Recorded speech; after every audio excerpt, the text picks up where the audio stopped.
Hello everyone, welcome to today's RISA webinar. My name is Spencer Lee. I'm the Senior Director of Concrete Structures here at RISA.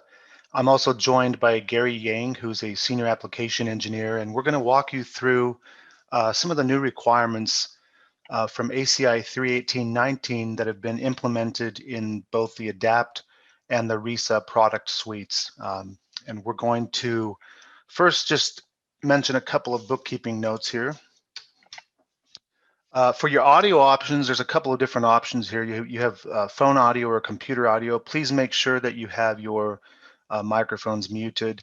If you have any questions regarding the content of the webinar, there's a Q&A portal on the Zoom taskbar, the Zoom floating panel that you can type questions into. We have moderators standing by who can answer questions as you have them relevant to the content that we're going to discuss.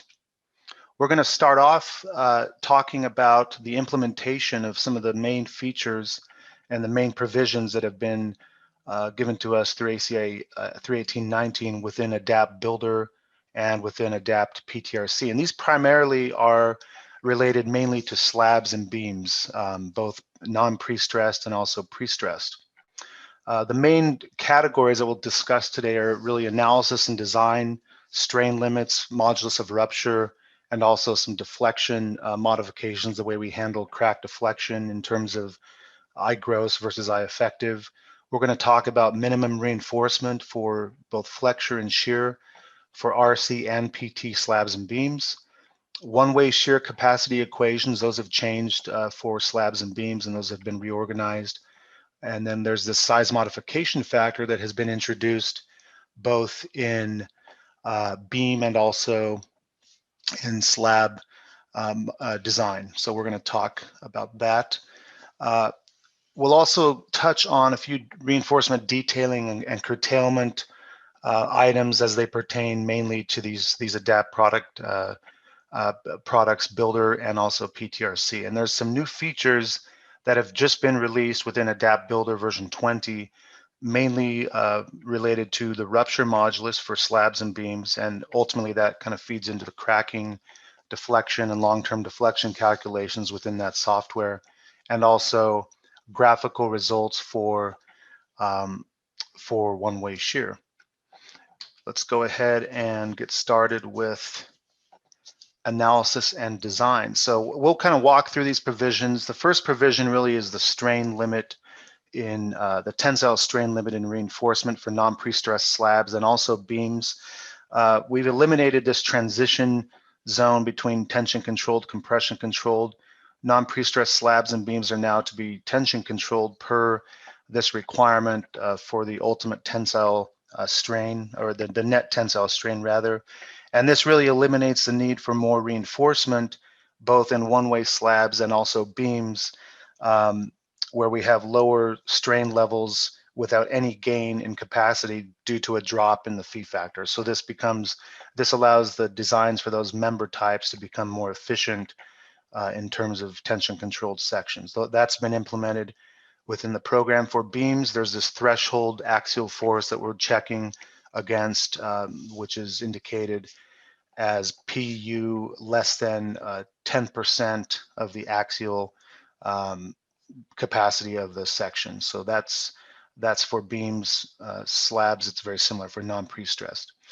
We also have this modification to the modulus of rupture, where we're checking crack deflections for high-grade steel. So where we have Fy exceeding 80 KSI or 80,000 PSI for the reinforcement in the slabs, we're limiting the modulus of rupture to 5 square root of F prime C. And in previous code versions, that modulus has been used at 7.5 square root of F prime C. In ADAPT Builder, specifically in PTRC, that has actually been hard-coded in the past for 7.5 square root of F prime C. And there's a little more flexibility in how that's being handled now within the program, and I'll illustrate that.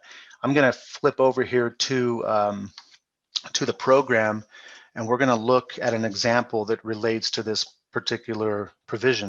So I have two slabs. The slab on the left has base reinforcement. It's just an upper and lower mat of steel, 60 KSI.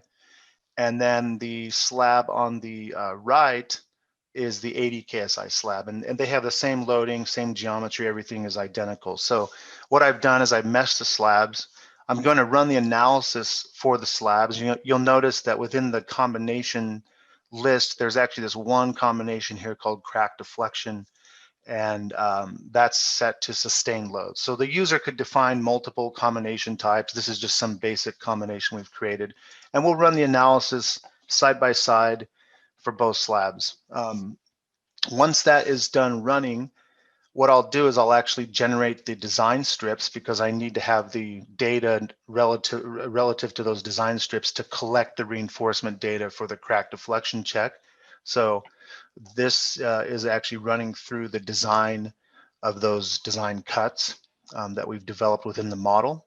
And that's a prerequisite run to checking the crack deflection. So once the design sections are completed, then I can go back and I can actually run crack deflection. If I just pause here and actually show the deflection for the uncracked state, you'll notice that the deflections are actually identical for both slabs. So that trigger for the FY being equal to 80 KSI has yet to come into play. That comes into play when I check the crack deflection. If I go back now, let me just turn that off and I'll check crack deflection.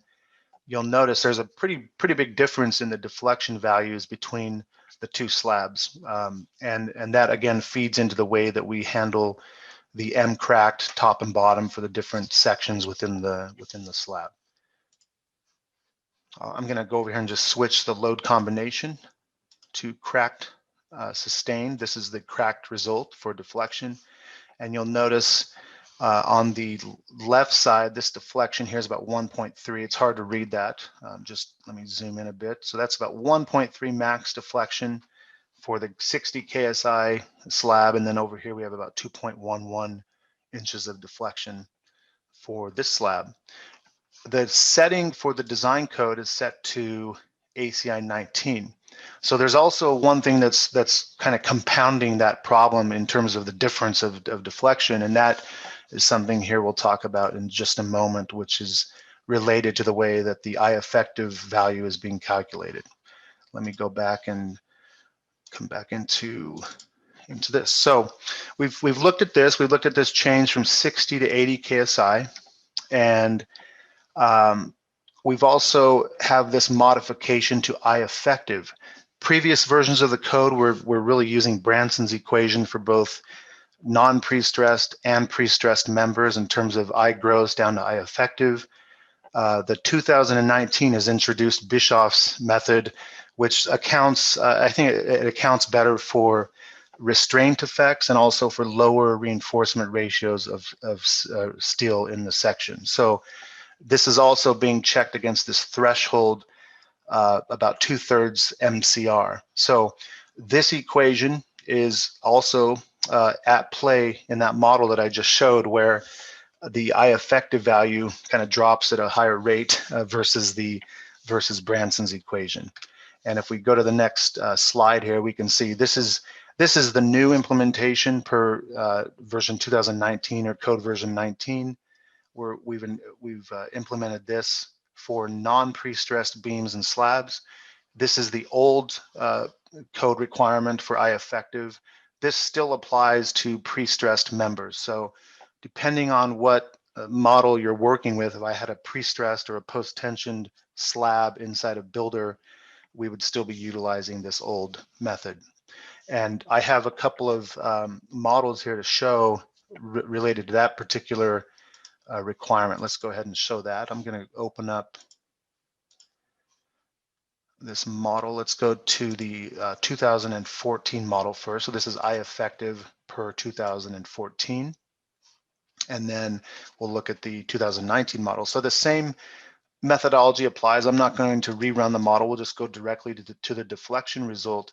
We can see for code year 2014, we get a maximum cracked deflection of around 3/4 of an inch, about 0.77 max.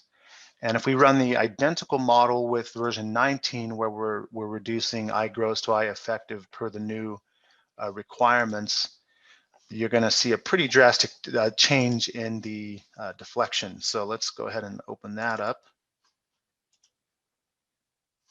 Okay, I'll go back to that result. And here we have about 1.76. So the difference in the deflections, I wouldn't be too alarmed, but there is going to be a pretty significant drop in I effective, which ultimately kind of plays out in this deflection, increase in deflection per this new code provision. And that's just a simple example showing that on a two-way RC slab. All right, so one feature within the program, within Builder, is at the concrete definition level. I mentioned earlier that we used to hard code root F prime C 7.5 times that. And in the new version, the user can override the default. So you can go in and you can actually assign a modulus of rupture to be used both in crack deflection checks, as well as if you have need of reinforcing a section up to 1.2 times cracking moment. That, for example, that's something that's pretty common for bonded post-tensioned members, either slabs or beams. So the user has control over the modulus of rupture definition here within the software. Minimum reinforcement for FLEXURE. We're going to switch gears here. The minimum reinforcement for non-pre-stressed slabs has changed. This 0.0018, I think everyone's pretty familiar with this, especially using grade 60 of steel. It's been in the code for a long time. If you get grades of steel higher than 60 KSI, then ultimately what this does is this increases the amount of minimum flexural reinforcement for slabs. So if you're using 80 KSI steel, you're going to see a little bump in the amount of rebar needed if you compare it to previous versions of the code. And then for non-pre-stressed beams, there's this minimum flexural requirement here at the bottom. And the FY value for those calculations is now limited and capped at 80 KSI. So that's a pretty simple change there in terms of the minimum reinforcement levels for those sections. For minimum shear reinforcement for non-pre-stressed slabs and beams, we have this equation where we have VU greater than phi times square root of F prime C. We'll just keep it in the stress, kind of the related to stress. And that requirement is actually very similar to the previous requirement where VU had to be great. If a VU was greater than half phi VC, or half of the concrete strength, you would provide minimum reinforcement. So if you run those two equations and you calculate them based on 2 square root of F prime C, you basically get the same thing. But the way the code has been modified, it's more in correlation with the unity of the equations used to solve for the required shear reinforcement. So this is a slight change within that realm. The cases where AV min is not required are identical to the previous version of the code. Those are in table 9631 as shown below. So that's minimum reinforcement for one-way shear. These are the equations for AV min. They're the same as version 2014. There's been no change here. They're still predicated on the area of pre-stressing still for pre-stressed and non-pre-stressed APS FSE, which is really the force in the post-tensioning, less than or equal to 0.4 times the summation of the forces in the steel, both PT and mild. And then pre-stress, there's a separate check for that. If greater than, then we use a separate set of equations. Again, that is similar to the previous version of the code. So the next thing we have is the size modification factor. And this size modification factor was really introduced to account for both size effect and also for low reinforcement levels within a section, within a slab for shear. And this applies both to one-way shear and two-way shear. On the left side, this is just the size, the size factor. Notice that it's a function of the depth of the slab. Slabs 10 inches or greater, you're going to get a reduction in shear capacity. And then also it's been introduced in the two-way shear requirements as well. So you're going to see a slight drop, I think, in two-way shear requirements if you were to compare the differences. We have a little bit of an example here to show that change. So let's go to that.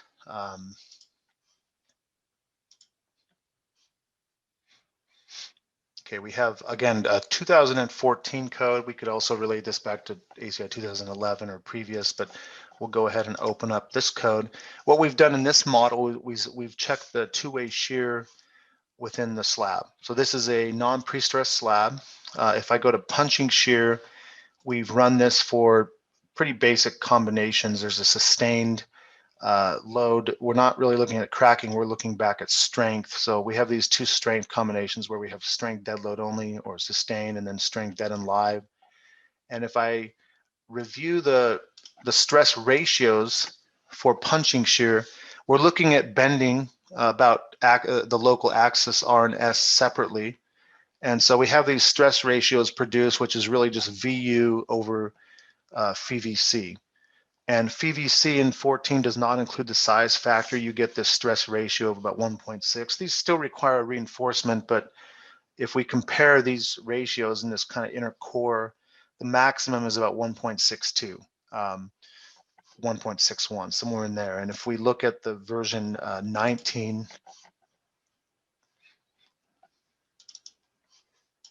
and we're going to take a look at the same result, again, identical slabs. And in version 19, there's a slight bump in the ratio, meaning you don't have as much capacity if we're comparing it against the same VU and the same shear that's transferred from FLEXURE. So here we get a bump to about 1.64. So there's a slight uptick there in the ratio, meaning a slight decrease in the capacity due to the size factor. So that's something to watch out for as well. Okay, one-way shear capacity equations. These equations, I think most of us have seen these in one form or another in the various codes along the several years that the codes have been released. And what's happened here is there's been really just a unification of provisions in older versions of the code. And a unification meaning in previous versions we had different conditions where we had shear with axial force, shear without axial force, shear with tension. And this really is just a simplification, but also we've introduced the criteria where we're checking the required area for shear less than or equal to the minimum requirement for shear. And that kind of dictates where you go in terms of the capacity. And you'll notice that where AV is less than AV min, we actually get the size factor right there in that equation, whereas the other two do not include that. So this really is just a unification of those shear requirements. There's still some limitations on VC, no greater than 5 square root of F prime C. And also there's limitations on this this equation here, NU over 6AG within these shear equations for capacity. So there's been a unification there for one-way shear. That's for pre-stressed, non-pre-stressed sections.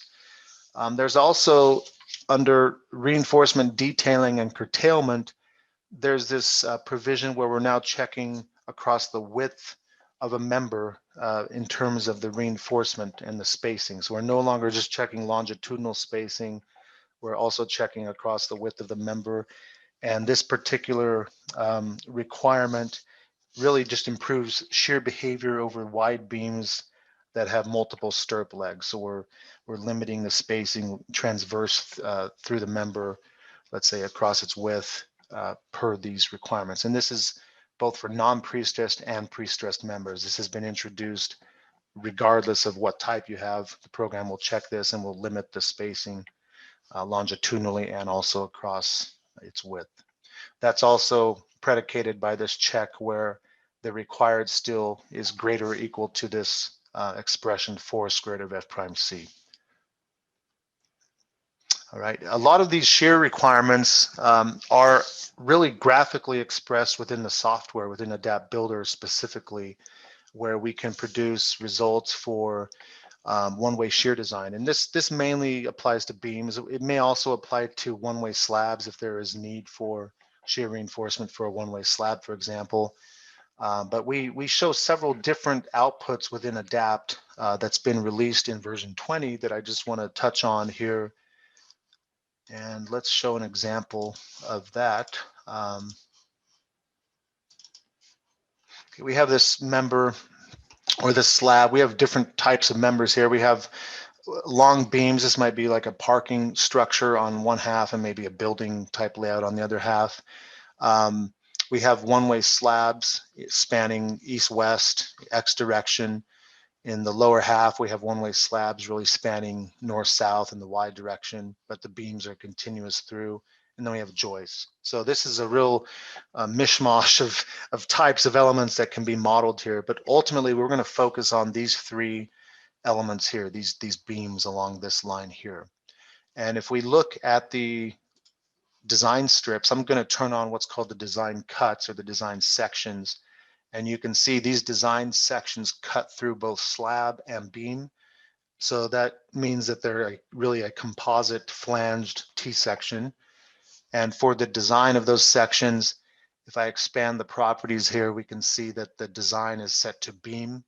We're considering the effective width when we design it. So we're integrating the action over this cut. But in terms of design, we're really limiting it to the effective width. So the program is using that per the code requirement for effective width calculation.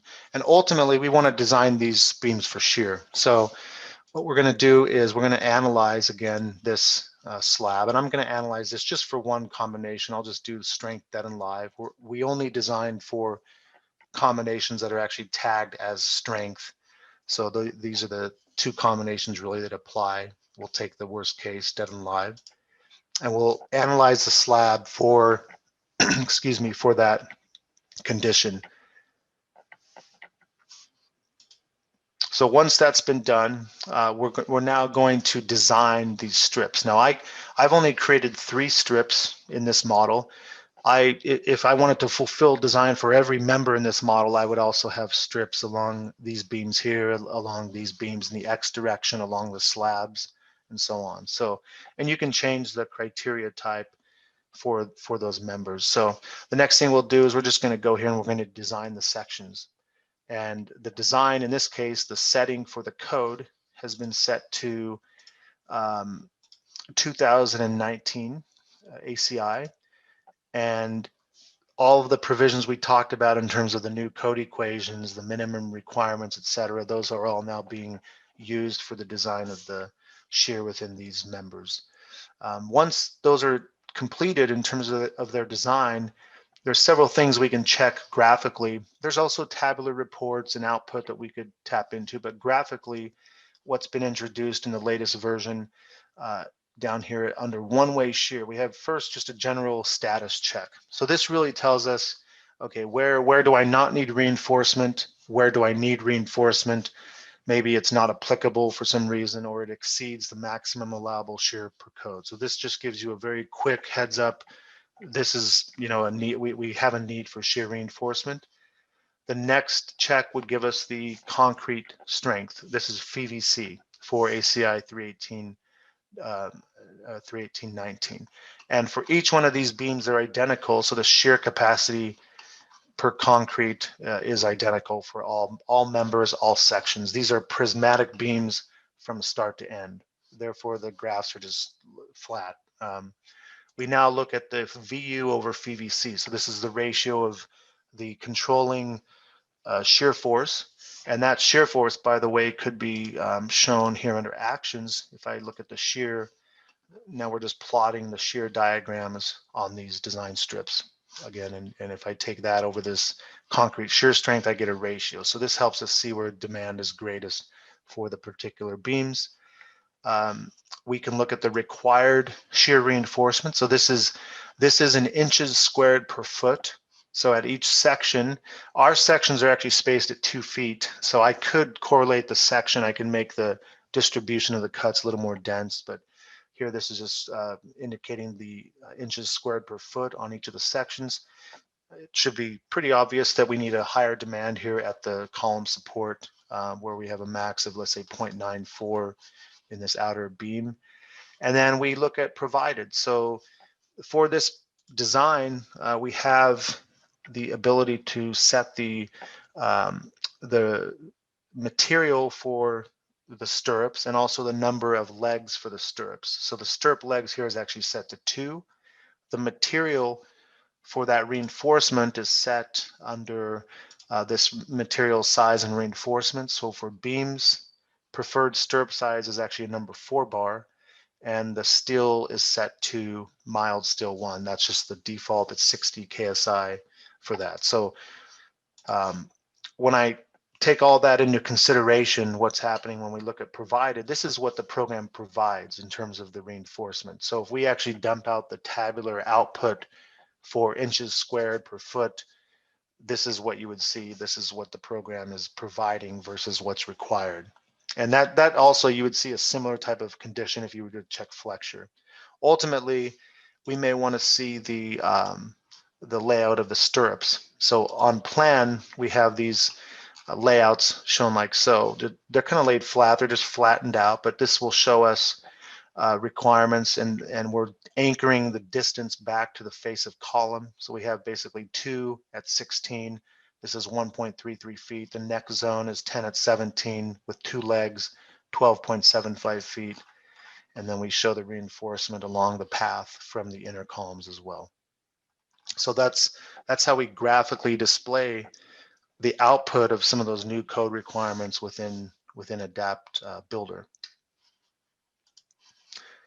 The last thing we'll show here very quickly is just one detailing requirement that we take consideration of when we output reinforcement for FLEXURE for non-pre-stressed slabs, and that's this requirement. It's kind of hidden in this graphic, so you may not pick up on this within the code, but there's this requirement of 0.3 times L for top bars and 50% and then remainder, and this distance that's predicated here is actually checked against 5 times D, and so that now is programmed in. In the program, the user would put in cutoff lengths for the curtailment of the bars, and the program is now checking against this limitation and extending the bar if needed based on that particular requirement. So I'm going to now pass the baton over to Gary Yang. He's going to go through some of these new provisions within the RISA suite of software.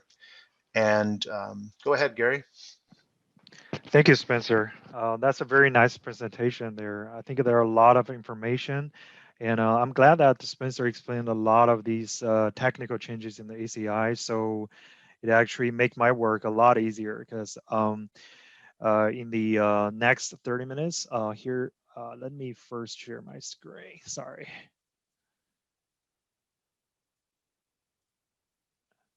Okay, so so in the next 30 minutes, I will be talking about the ACI 31819 implementation in all the RISA products. I mentioned, like Spencer explained, a lot of technical changes and the comparison between the old code and the new code. That makes my work a lot easier because I don't need to repeat those in here. As I want to say before I start my presentation is most of the changes that Spencer mentioned, we also implement those into the RISA program. For instance, the provision changes related to the slabs and beams. And also today's presentation for my part, I wanted to kind of focus more on the topics that are specific to RISA programs, for instance, columns and walls provisions, and also those changes that will have some impact on the UI. For instance, you have a new input here, you might wonder, what is this about? And also those that will change for instance, the format of the detail report, stuff like those. So So here's the outline of the topics I want to cover today. So I want to first start with the VC calculation, the one we share. I know Spencer already covered that in his presentation. I want to show you an example in the RISAFloor, in the RISA 3D. It's a column, concrete column. And that example, I will show you the VC change in terms of the detail report, because some of you may have not used the new V19 version. We have the full expandable detail report that shows you all the calculation details. So I will show you how those equations were implemented in the VC calculation. And then the second one I want to talk about is the interaction of the biaxial shear force for reinforcement for reinforced concrete columns. This is something new that ACI added. So if you have a really large shear forces in both directions for the columns, you need to consider interaction. So I will show you this a bit in the demo as well. And the third one I want to talk about is the minimum reinforcement requirements in the slab for like punching shear critical sections and how we implement those into the RISAFloor and RISAFoundation. Then the last one is a new pile compression compressive strength equations that ACI introduced in the new code um, uh, for the pile capacity calculation. So this will mainly affect the RISAFoundation. At the very end, I will also list all the other changes as a summary, which we implemented into our programs just for your reference. So let's jump right into the first one, the VC calculation. I think this one, Spencer talked about this table over here for the new equations for the VC calculation. So as you notice that we have this new criteria, which ask you to use different equations when your shear reinforcement area is bigger than the AV minimum or smaller than the AV minimum. So if it is bigger than the AV minimum, the ACI allowed you to actually use a larger of these two equations to get your VC. So the first equation is very similar to the old equation. We have the 2 lambda square root of F prime C over here, and we have the NU, which is the axial load in here. So if you have a compression load, your VC will increase, while if you have a tension load, this will become negative, and then you have a reduction of your VC term in here. And the second equation here, the equation B, you can, it actually has the rho W, which is the AS over BWD. So it's essentially the ratio of the tensile rebar. So with a larger flexure reinforcement, actually you may end up with a larger VC term if you use the equation B. So you can select to use the larger of these two to calculate your VC term. And this is what we did in our program. So we will use both equations and get the larger, so you can fully take advantage of these provisions. So as you can see here, that when your AV is smaller than the AV minimum, then you have to include the lambda s, which is a size effect in this into this equation. So this essentially will punish you if you have not enough shear reinforcement. For instance, if you have a deep beam or a really thick slab, and then as the D increases, your lambda s will become smaller and smaller, and then your VC term will become smaller. So for the first criteria, when your AV is bigger than AV minimum, it's essentially applied to mainly beams and columns. And for the second one, it will be applied to your wall in autoplane direction and also your slab in one-way shear. So in RISA program, we essentially implement these changes into the 2D, 3D floor for the beams and column design and analysis. And also in foundation, we implement this into the grid beam calculation and the pedestal and pile calculations for the VC. And for the wall and the slabs in the RISA 3D, we change these equations for the wall autoplane shear capacity. And also in foundation and floor, we implement this equation for the mat slab and floor slab calculation. Here, I wanted to talk a little bit about the mat slab, because in the mat slab, ACI chapter 13 actually have a exception that if you're calculating the mat slab VC, it is allowed to just ignore the size effect. So in the RISAFoundation mat slab calculations, we're actually using the equation without considering the lambda s in this equation. Now, the second topic I want to talk about is the interaction of the biaxial shear forces. As I think many of you may know that in the old ACI code, if you, for instance, have a column that you have a large shear force in the X direction and then in the Y direction, you don't need to actually consider the interaction. You can just design the shear reinforcement in the X direction first and then design the Y direction as an independent check. So you don't need to consider the interaction, even though these two loads might occur in the same load combination. I know like a lot of engineers in practice, they will bump up their shear reinforcement if they do see there is like a like there are like big shear forces in both directions. But here in the new ACI 31819, these provisions actually was given explicitly on these scenarios. So if you have your UC in the X direction that are bigger than 0.5 and your UC in the Y is bigger than 0.5, then in this case, you have to make sure that the sum of the UC in both directions has to be smaller than 1.5. So for instance, if you have a case in the old code that, in your X direction, your UC is 0.8, your Y direction is 0.8, then in the previous code, it'll pass the code check. But in the latest 19 code, your sum of the UC will be 0.8 plus 0.8 will be 1.6, which will be bigger than 1.5, then it'll fail this check. So we implement this check for all the programs that has the columns or column checks. So in RISA 3D and floor, we have the reinforced column check. And in foundation, we have the pedestal and the piles check. So we implement this equivalent, interaction check in all those programs. So the way we implemented this is we actually created what's so-called equivalent shear unity, which is equal to the sum of the unity in X and Y direction, and then we divide it by 1.5. So if this equivalent shear unity is bigger than 1.0, meaning that you exceed this requirement and you fail this shear check. So here I'm gonna switch gear and go to the demo portion for these two topics. So here I'm gonna go ahead and open a RISA 3D model in the V19 version of our program. So here I just create a really simple reinforced concrete columns. As you can see, I put the fixed boundary condition on the bottom, and then I fix the moment for the top, but I leave the X and D translation to be free. And then for the load I apply like 70 kips in X and Z direction as a shear, and then I have a 100 kips of compression force applied to the column.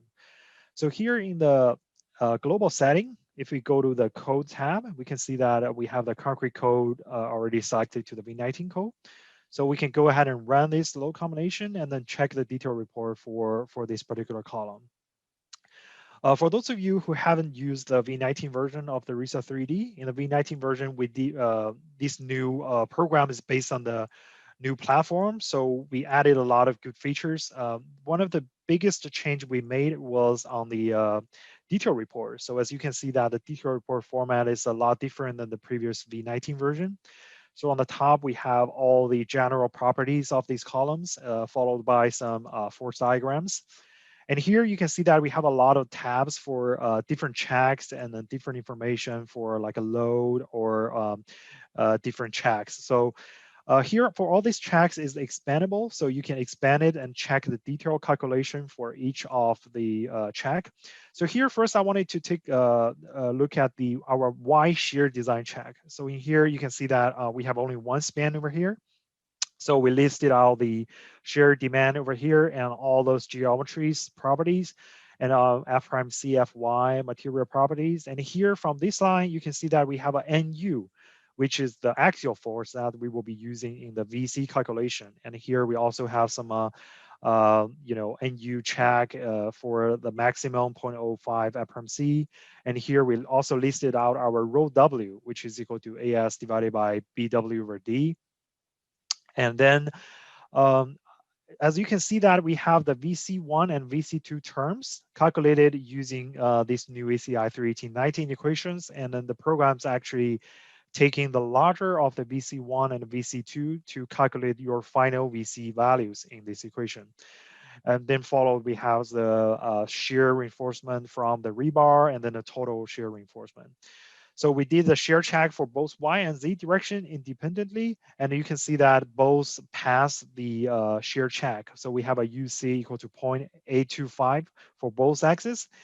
And you will notice that we have actually a new tab popped out here in the detail report, which is called interaction of shear in Y and Z direction. So if we click this check, as you can see that we have the shear demand and capacity in both Y direction and the Z direction. And then we have this equivalent UC for the shear considering interaction, which is equal to sum of the UC in both directions divided by 1.5. So in this case, we will have the 0.825 plus 0.825 equal to 1.65 divided by 1.5. We got a 1.1. So it actually failed this check. So in this example, I show you a check that potentially will pass the old code, but it will fail the new code. Now in the code check spreadsheet, we also have some changes. So if we go to, sorry about that. If we go to actually the design result for concrete, actually, I think I should probably run the batch plus envelope to show that result over here. So if I go to check the envelope result for the code check and go to my concrete column, you can see that for the UC check for the shear, I have here reported 1.1, which is the shear check considering the interaction.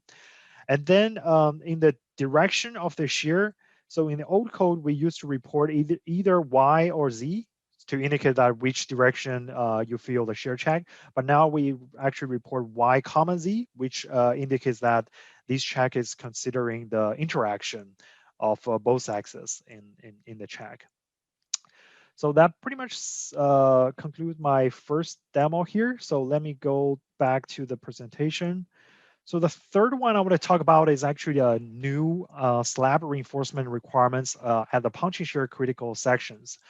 So a lot of experimental tests have shown that if you have not enough slab reinforcement, especially the top reinforcement in the slab at your like punching shear critical sections, then you would end up with some pretty large rotational movement of the slab. So this rotation will actually reduce your punching shear capacity. So they added these new provisions to give you additional requirements for the AS minimum in your slab. So essentially, if your VUV, which is your shear stress in the slab due to punching shear, is bigger than this expression, then you needed to provide the rebar in the slab to be at least this AS minimum, which is equal to 5 times your shear stress. And then you have your B slab over here. And then you have other terms like B0, alpha S. These are terms actually we calculated for punching shear equations. So you need to provide this AS min over the slab, over the width B slab. This B slab is given in the ACI code in the different provisions. So in the RISA programs, the way we implemented this is we do not actually optimize the rebar automatically considering this AS minimum. So the way we did it is we calculate this AS minimum over the B slab width. So the unit will be inch square per foot. So we provided this kind of a reinforcement ratio as a reference to the user, so the user can perform this check themselves. So we didn't actually automatically assign those rebars if it doesn't satisfy these requirements. So here I'm going to show you a little demo here for this. So I'm going to open up a RISAFloor model. So first, let me close my RISA 3D program. And here I built a really simple RISAFloor model here. It's just a simple like flat slab on 4 columns. So if I go to the code here, let me make sure it's using ACI 3.18.19. So the code is the latest code. So if I go ahead and run this program, I can see some warning messages here. The first 2 warning messages are essentially the new requirements in terms of the tensile strain limit, which I think Spencer covered in his presentation. So instead of the 0.004, now we need to consider based on the rebar yield strengths.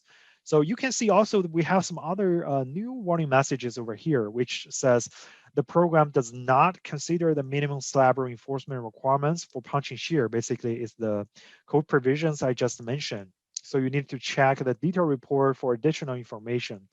So if I open up a detailed report for 1 column, So you can see here we have a detail report for the column. We have the regular column check, and in the dropdown we have actually a punching shear check over here. So we can see all the punching shear geometries and all the check, and you can see here that we have a new section here, which is the minimum slab reinforcement for punching shear. So here we listed out what's your shear stress at the punching shear critical location, and what's your alpha, what's your B0 and lambda S, and all those parameters you need for checking your for calculating your AS min. And here we also provide the AS min calculation in an inch per foot basis. So when the user have this equation, they needed to calculate their B slab and then do kind of an additional check to make sure that their slab reinforcement satisfy these additional requirements for your slab reinforcement. So going back to my presentation, the last one I want to talk about is actually a new pile compressive strength equations in ACI. So in the previous ACI code, actually the ACI didn't explicitly give the pile compressive strength equation. So how the RISA considered is we were using the same equation as a reinforcement column, a reinforced concrete column to calculate the pile compressive equation. But in the new code, they made it actually a lot easier. They give you this table which explicitly show what's the compressive strength based on the pile types you did. As you can see here, we have different pile types like drill piles, cast in place piles, or like precast piles. So depending on what type of piles you selected, different equations will be given to calculate the compressive strength. Now in the new in the ACI in the RISAFoundation, for the pile definition spreadsheet, we actually added a new column here called pile type. So when you select the new ACI 2019 code, this new column will be shown up, and you can select different pile types based on your project. And currently we support the piles of A to D. We don't actually support the pre-stressed piles.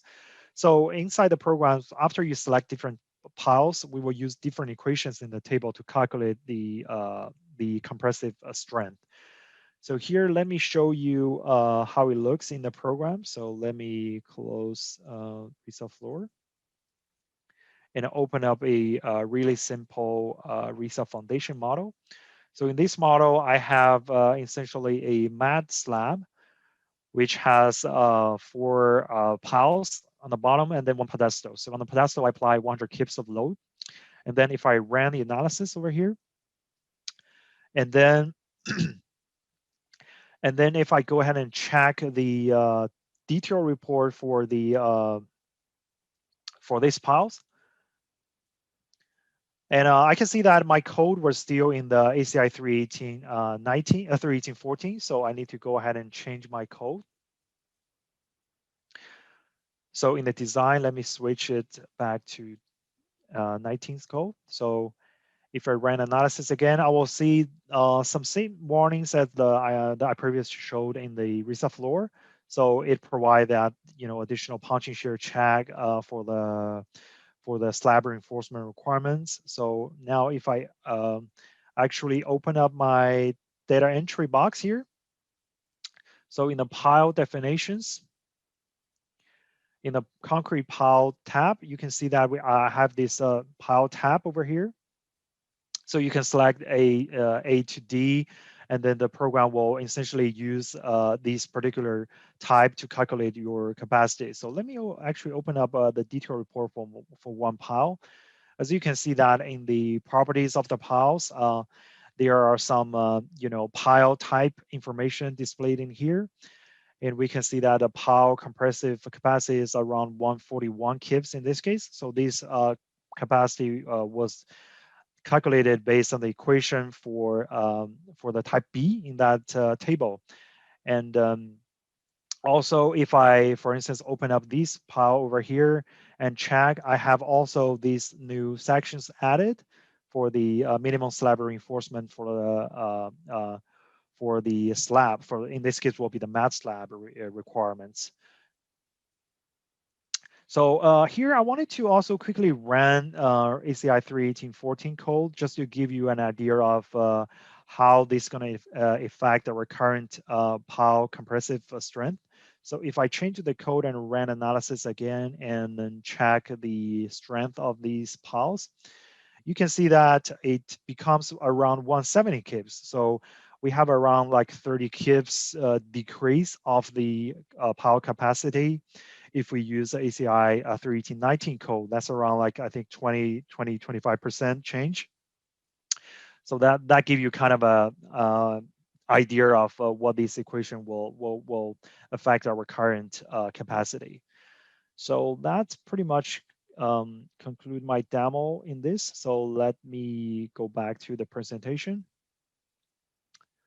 So in the last slides, I basically listed the summary of all the other changes that we implemented into our programs. These include the effective moment of inertia, the IE calculation in the slabs.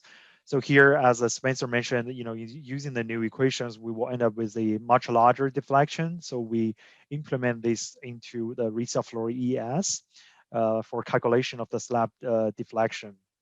And also the size effect, the lambda s in the two-way shear. I think Spencer also showed these terms. So we implement these also in all our punching shear checks for our programs in FLEXURE and the RISAFoundation. And also the new ACI code that the allowed higher grade rebar used in a lot of different applications. So with these higher grade rebar, the yield strength of these rebar will be a lot larger. So they have to modify a lot of code provisions to basically accommodate this change. So these include the tensile strain limit, the strain reduction factors phi, the maximum and minimum FLEXURE reinforcement limit, as well as the axial compressive strength for a column. So a lot of these equations will change if you have a higher grade rebar. Now, there are some other changes in terms of the minimum rebar, temperature and shrinkage rebar for the slab. I think now the equations got unified to be 0.0018, which is good news. I think Spencer covered this also in his presentation. And also the minimum slab top rebar reinforcement. We added a new 5D requirements that you need to check. And also we have the slab to thickness ratio change in the table 8.3.1.1, and then some minor change of the numbers in the equation for calculating development length for rebar and hooks in tension. So in the last slides, I wanted to, excuse me. So in the last slides, I kind of wanted to show you one of the another kind of major changes in the seismic related provisions in the wall. So in the new ACI 3.18.19 chapter 18, if you are designing a special seismic shear wall, the ACI introduced actually an amplification of your seismic shear demand for special concrete shear wall. So this is based on some experimental tests that if you have a tall wall and then your rebar and then your like a vertical rebar, you provided a lot more vertical rebar than you actually have to amplify your shear demand. So they introduce two amplification factors depending on what's your expected shear moment, expected moment capacity divided by your actual moment demand. And depending on how many floors you have above the critical section of your shear wall. So I won't go into these details of how this amplification factor was calculated, but essentially for some cases, your shear demand during the seismic event will go up to 3 times more than your previous shear demand in some cases. So this is a pretty significant change. So in the new upcoming RISA 3D v19.0.2, we will implement this change in the design of the special seismic shear wall. So I will give you a little sneak peek of how it'll look in the detail report. So this is actually a special concrete shear wall detail report. So you can see that right under the regular SHEAR details check, which will tells you basically what's your SHEAR demand and your SHEAR capacity. We added a new tab, which is called SHEAR Details Seismic. So in this new tab, if you click and expand, you will see the detailed calculations of all the parameters that will be used in the amplification factor calculation. And then we will actually tell you what are the amplified SHEAR demand. In this case, it was actually 3 times. So as you can see that it passed the old check, but it failed the new check. So this is a kind of a sneak peek of how it'll look. So this new change will be implemented into the v19.0.2 version. So this new version will be released in a few weeks of time. So stay tuned with us. So with these slides that pretty much summarize all my presentation. So in today's presentation, we talked about a lot of the technical changes in the ACI 31819 code and its impact on the current design and analysis. And we also went through the implementation of all these changes in our programs. And we show you a few demos to help you understand how it was actually implemented in the programs. So I hope you find today's presentation useful. And also, I almost forgot, the PDH certificates will be emailed out later this week to you. And as always, if you have any questions or comments on this presentation or on our program in general, please feel free to reach out to our tech support by email or by phone call. Thank you so much for your attention, and you guys have a good rest of the day.